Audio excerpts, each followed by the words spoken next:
Good morning from WKYT News and welcome to Kentucky Newsmakers on this Christmas Eve morning. We're glad you're with us. Now later we're going to hear from country music star Eddie Montgomery, who reflects on the loss of his longtime singing partner Troy Gentry. That happened earlier this year, and we'll have that discussion a little bit later. Also hear from Governor Bevin on 2017. But first, as 2017 comes to a close, business is picking up and Kentucky is getting ready to face up to a lot of challenges that await us.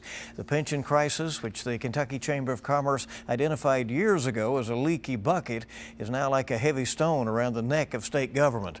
And dealing with that comes as Kentucky's revenue system doesn't capture enough money to meet the state's priorities, even with the national economy really taking off. Dave Atkinson is the president and CEO of the Kentucky Chamber of Commerce. He has a unique perspective as one who has been in both the public and private sectors. He's a former mayor of Owensboro and now the longtime leader of Kentucky's largest business organization. Thanks for coming. We always appreciate it. Thank you, Bill. Merry Christmas. Same to you. We always tend to be able to do this, it seems, right, as we're heading into the holidays and the legislative sessions. It's a very interesting time. As we wrap up the year, I know you have just returned from a trip. You've been across Kentucky. You've heard lots of people talking about where we are. Is Kentucky benefiting from the national economic uptick? Yes, Kentucky's benefiting. For the last several years, I've said, you know, we're coming out of a recession, gaining some growth, but not with the momentum that we had hoped for. I sense that momentum is building now. A lot of announcements this year. The governor has announced $8.9 billion worth of projects, setting an all-time record for the year. I've been in 15 cities recently giving our legislative briefings as we prepare for the 2018 session. And there a lot of upbeat people. Pikeville had a big announcement this week. You know, Amazon in Northern Kentucky, Brady Industries in Ashland has got them pumped up. Bowling Green's very, very bullish. Owensboro's doing well. All around, there seemed to be at least anecdotal evidence, and the overall figures seem to show some momentum. And when you talk with those leaders out there, do they seem excited about what may happen the next little while, or are they still concerned that, you know, because, as you said, climbing out of this recession has been tough? Yes, I do feel a very upbeat mood. Of course, the stock market's doing great. People are generally feeling well in that regard. I think as in the Christmas season, retail sales are up. So there's generally an upbeat mood. Clearly, the mountain area of Kentucky is still stinging from the loss of coal jobs and from the recession and the combination of those two. You mentioned some of those cities where you were. What are some others, and what are the areas of the state who seem to be most optimistic, and where are the challenges deepest? Well, there's some optimism around specific projects in Pikeville and Ashland. Of course, the so-called Golden Triangle continues to do well with low unemployment. Northern Kentucky, there's a lot of excitement around the CVG, the Cincinnati Northern Kentucky Airport, and Amazon locating a big operation there that's going to really, I think, blossom in 2018. I sometimes shy away from the terminology of Golden Triangle because I think Bowling Green is very much a part, maybe the hottest area of the state. Paducah is moving along, but of course they're still, you know, they lost that nuclear plant down there, and they're still wanting to recover from that.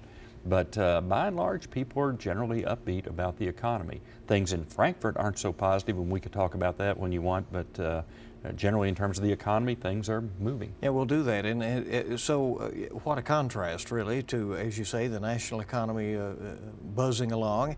And then we have so many challenges in Kentucky right now. For one thing, as we've mentioned, despite good numbers economically, Kentucky's revenue code does not capture sufficient revenue to run state government. Right? Yes, and as you know, Governor Bevin originally wanted to do pension reform and tax reform in 2017. Then that was, there was some pushback on the tax reform. It was too much to do at one time. Let's do pension reform. But of course there were delays, and then of course you've had the drama, I would call it, in Frankfort over some resignations and whatnot, and that has not helped. So you've got tough budget situation, I would say the toughest in decades, facing the 2018 legislature, and they come back to Frankfort in about 2 weeks. They'll face the toughest situation they've seen in decades.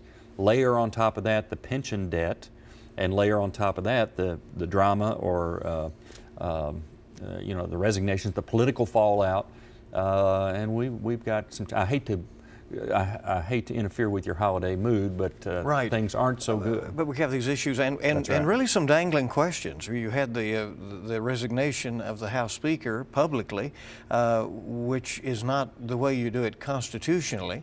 And some talk that there are those who would like Jeff Hoover to return as Speaker. So we see. We'll see what happens. Right, and I was mistaken. I just hadn't really ever thought about it. I thought that when a Speaker resigned, the Speaker pro tem would immediately become Speaker, like Vice President would become President. That's not the case. It's constitutionally involved. I moderated a panel earlier this week of the top 4 legislative leaders, 2 from the Senate, 2 from the House. And Speaker Pro Tem David Osborne is there. I asked him to explain that intricacy and that legality, and clearly he is functioning as the Speaker right now, but I don't think they can legally elect a Speaker until apparently early 19. They can only do it every 2 years according to the Constitution. Everyone may not realize that that is a vote of the entire House, so right. The Democrats have a say as well. That's right. So there's a little intrigue. Behind the scenes intrigue. That's a good way to put it. Right. From a business perspective, how important is it that Kentucky get this pension issue fixed? Incredibly important, because it's affecting the financial stability of our state. Our bond rating has been downgraded several times. Now I say that, but I think when the average business person drives to work in the morning, they're not thinking about the state's pension problem. They're thinking about their workforce challenges, their ability to deal with health care costs, those kinds of business challenges.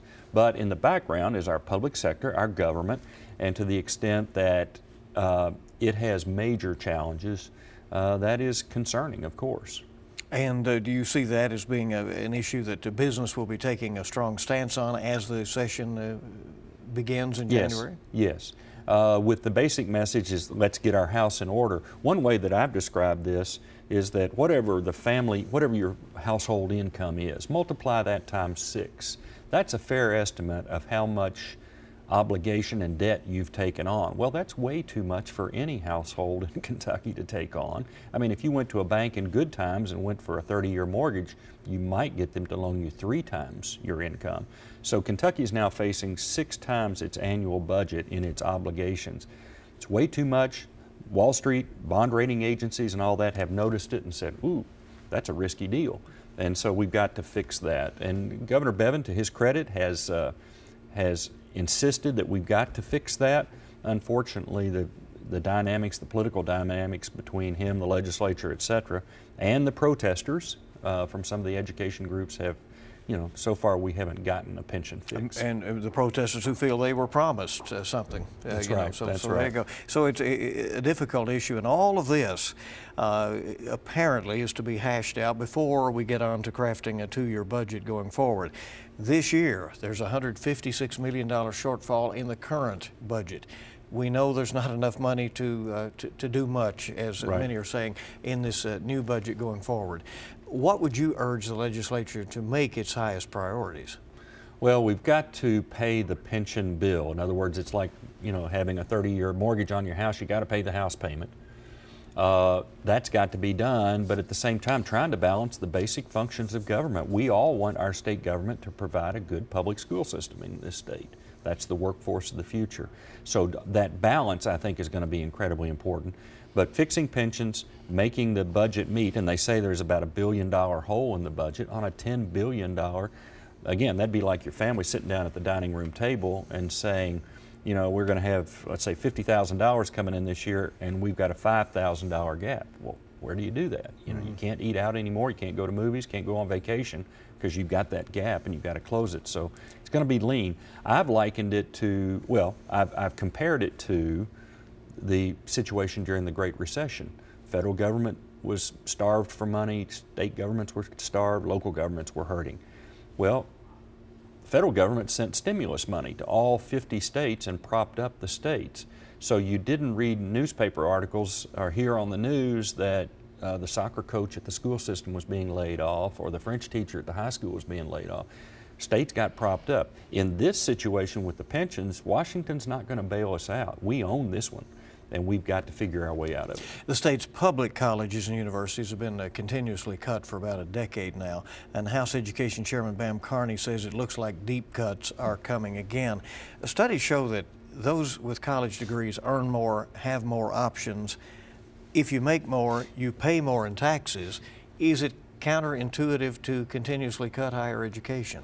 Yes, that concerns us too, because higher education is a huge part of our workforce. I mean, the people that come out of our colleges and universities are the folks who will create most of the businesses, create most of the jobs, pay most of the taxes. So we don't want to discourage that level of productivity. Now, colleges and universities, they will all admit there are areas where they've had to trim administrative overhead and that kind of thing, but they've been cut to the bone. And so how do you pay the pension bill, which has to be done, but at the same time protect what's producing our workforce for the future? And another thing weighing us down, the opioid crisis, obviously. 63,000 people died of drug overdoses in the last year nationwide. We had more than 1,400 in Kentucky. Trends indicate it's getting no better. Our prison population is back up to near record. So it's ruining lives, and I would take it, it's difficult for businesses to find a good workforce in this environment. We have started in 2017 realizing and talking about the fact that the opioid crisis is affecting our workforce, therefore our economy. I hosted a roundtable discussion in Northern Kentucky a week ago with 4 other state chambers, Ohio, Indiana, West Virginia, and Tennessee. And we brought together a relatively small group but started talking about how does this affect our workforce, what can we do about it. You know, it was just a few years ago, Bill, that I was saying, it got my attention, it startled me when someone told me that the number of overdose deaths now equaled the number of car accident deaths in Kentucky. Well, now it's not even close. Right. It's 1,400, and I think, maybe 800 or so will die on the highways. And so it is a scourge, it is epidemic, and we're trying to do something about it. One, I think perhaps the best thing that I know of that has been done are the new prescription laws that are tightened up, where if you go to get a prescription of a, narcotic, you know, from your doctor for pain or whatever, you will come back in 3 months and be tested. You will only get a certain supply, and I think after a surgery you can only get a 3-day supply now. You know, a couple of years ago, a doctor would give you 30 pills and say, you know, come back and see me in a month or two. And some people got addicted that way. And some of it ended up on the street, obviously. That's right. Yeah, there's a street value. All right. With Dave Adkison, he is the president of the Kentucky Chamber of Commerce. I want to talk about this new tax bill that has just made its way through Congress, how Kentucky businesses feel about that. Later we hear from Governor Bevin, and we also hear from Eddie Montgomery. WKYT's Kentucky Newsmakers continues on Christmas Eve. Welcome back now to WKYT's Kentucky Newsmakers. We continue to visit with Dave Adkison. He is the Kentucky Chamber of Commerce president. You've been there over a decade at this point, right? 13 years. Yeah, I thought. Yeah. And mayor of Owensboro back in the day. Remember back in that? A previous life. That's been 25 or 30 years ago. So, and now you monitor lots of things in behalf of businesses in the Commonwealth of Kentucky. The federal tax cuts that passed this week have generally been celebrated by business around the country, certainly by Senator Mitch McConnell and by President Trump. Are you hearing that Kentucky businesses feel that this could be a game changer for them? Yes, I think the general reaction is positive. The U.S. Chamber was heavily in favor of it, and we also expressed our support. Leader McConnell on the floor of the Senate quoted a letter that I wrote him, and along with the Louisville Chamber, Lexington Chamber, Northern Kentucky Chamber, saying this needs to be done. I watch the independent tax observers, like the National Tax Foundation, and they have pointed to the growth that will be stirred by this change. Clearly it's not ideal. You know, Berea College got smacked kind of as an unintended consequence. I think they're going to try to fix that situation. But by and large, most individuals, and I've looked at, you know, a single person with no children making $30,000. I've looked at a married couple making $2 million and having 3 or 4 children. Almost everybody will see a lessening of their personal tax loads. Obviously always unusual situations that skew that a little bit, but in general, most people receive some back. I think the big thing that will stir growth is that the corporate dollars that are being stashed overseas. If you look at a place like Ireland, for example, I think their tax rate there is 12%. It's been 35% in America. So companies like Apple and others have hundreds of billions of dollars overseas. To the extent that that can come back and work in this economy, I think will be a net gain. And so we're hopeful. You know, they say it will add to the deficit somewhere between about 450 billion and 1.45 trillion. So you take the middle of that, $1 trillion to the debt. Nobody's thrilled about that. That, I think, is kind of the dark side of this deal. But overall, it should spur growth. And the hope being that the growth overwhelms the potential deficit. That's right. Yeah. That's right. And a lot of it, you know, you heard the term static scoring and dynamic scoring, gets into technicalities. But in other words, if there is the growth that's projected, the amount that it would add to the debt would be minimized. All right, so we hear some Fortune 500 companies are giving bonuses, increasing some wages and so forth as a result of this. Are you hearing in Kentucky that some smaller businesses may use the savings in that way? Yes, the biggest concern among employers in Kentucky, and we did some surveys on this, relating to their workforce, is that their workers will be stolen by a business across the street or across town. And so, yeah, there's some wage competition. I think that's a good thing. It makes it's tough for businesses to figure that into their plans for the following year, but that's reality, and people are improving their personal standards. So I think, yes, there is some wage pressure, and because the economy's growing, and you come to a place like in central Kentucky, Lexington, the counties around here, Scott County, and unemployment's in the 3.5% range, there's going to be some wage competition, so you won't lose your workers to an employer across the street.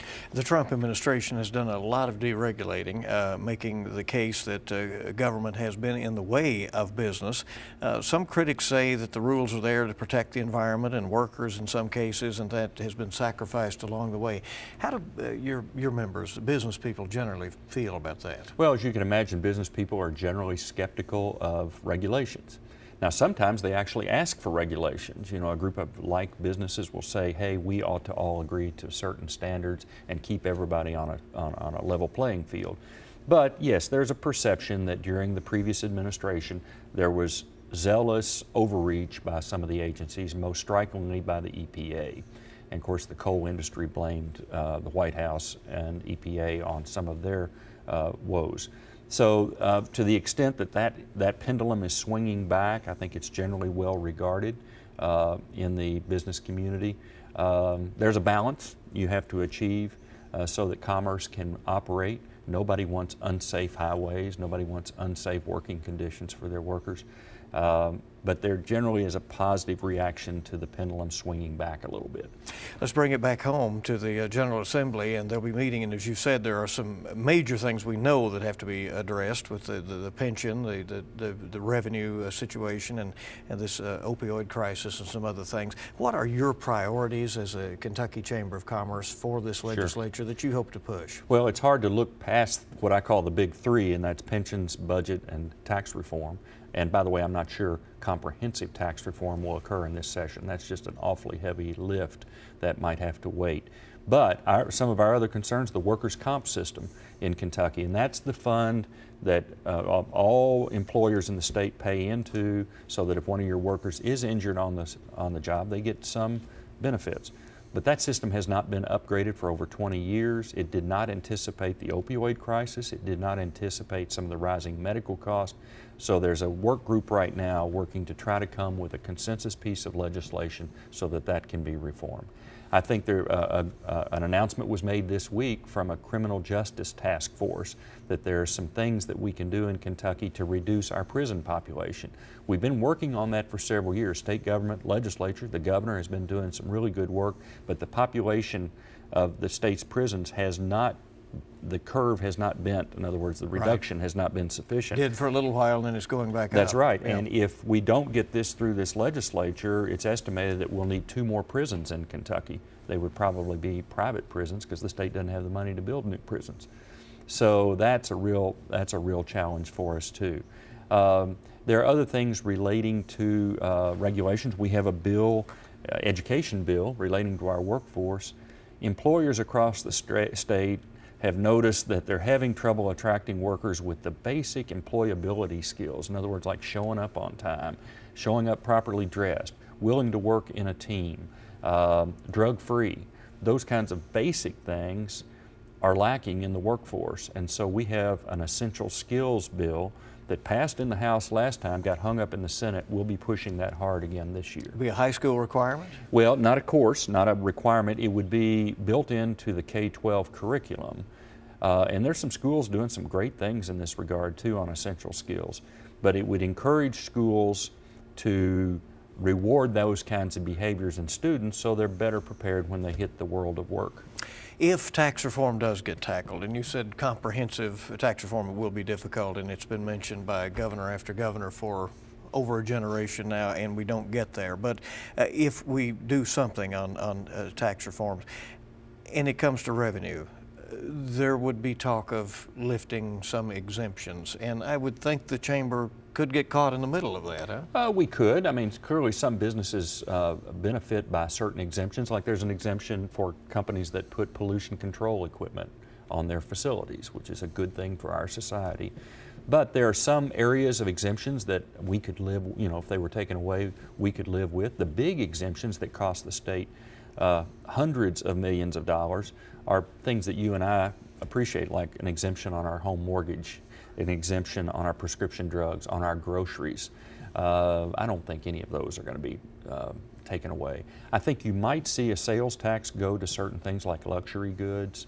There will be, I think it's fair to say, a scramble for revenue. I mean, they've got a huge hole in this budget. Trying to make ends meet will cause them to look under, the legislature that is, to look under every stone to try to find some revenue. What I'm less optimistic about is what you and I might call comprehensive tax reform. Yeah. I think it'll be more piecemeal. Be interesting weeks ahead. Yes. Dave Atkinson, thanks for coming by. Really Meanwhile, appreciate let's have a nice holiday. Let's do that. Let's pause for the holiday. Yeah. And in a moment, some highlights of Governor Bevin's end-of-year news conference, and we'll also be talking with country music star Eddie Montgomery after the death of his singing partner Troy Gentry. Kentucky Newsmakers will be right back. Welcome back to Kentucky Newsmakers on this Christmas Eve morning. This last week, Governor Matt Bevin was in a reflective mood as he looked back at 2017. WKYT's Tanner Hesterberg reported on what was said at the end of the year news conference. We're cleaning up 100 years worth of other people's messes. Governor Matt Bevin accusing previous state leaders of taking Kentucky down an unsustainable financial path. The governor predicts unpopular budget cuts will have to be made next year to address the state's deficit. This is called being responsible. You can write dramatic headlines and you can whip people into a fervor about how this must not be loved or that must not be loved or what about this, that, and the other thing, and shame on us for undermining this. But it's, guess what? You know what else is a shame? Not paying our bills. Bevin touched on a number of topics during his year-in review news conference Thursday in Frankfort. He touted right-to-work legislation, creating more than 16,000 jobs, the charter schools bill, anti-abortion measures, increased funding for combating the opioid crisis, and other efforts as highlights of his administration in 2017. We're very fortunate for the fact that good things are happening. Bevin also says it's probably impossible to call a special session this year to deal with the pension crisis. People are living longer, much longer than they were ever expected to when these systems were set up, and we have fewer and fewer people contributing. And he took some shots at his political rival, Attorney General Andy Beshear, for suing the governor repeatedly and challenging some of his orders in court. The fact is, he politicizes things to a degree that make it hard to take him seriously. Okay, the regular legislative session is coming up beginning on January 2nd. Eddie Montgomery is carrying on after the death of his longtime singing partner Troy Gentry, who died in a helicopter crash earlier this year. Montgomery is getting ready to go back on tour, and he spoke exclusively with WKYT about this emotional time for him, and Amber Philpott has that. Hell, I wish we could write a song that would heal the world, because I would try to write it tomorrow. Healing is something Eddie Montgomery has been doing since September, when he lost his longtime friend and music partner Troy Gentry. Together, they grew the duo Montgomery-Gentry out of the bars and honky-tonks around Lexington to worldwide status. But in an instant, it was gone.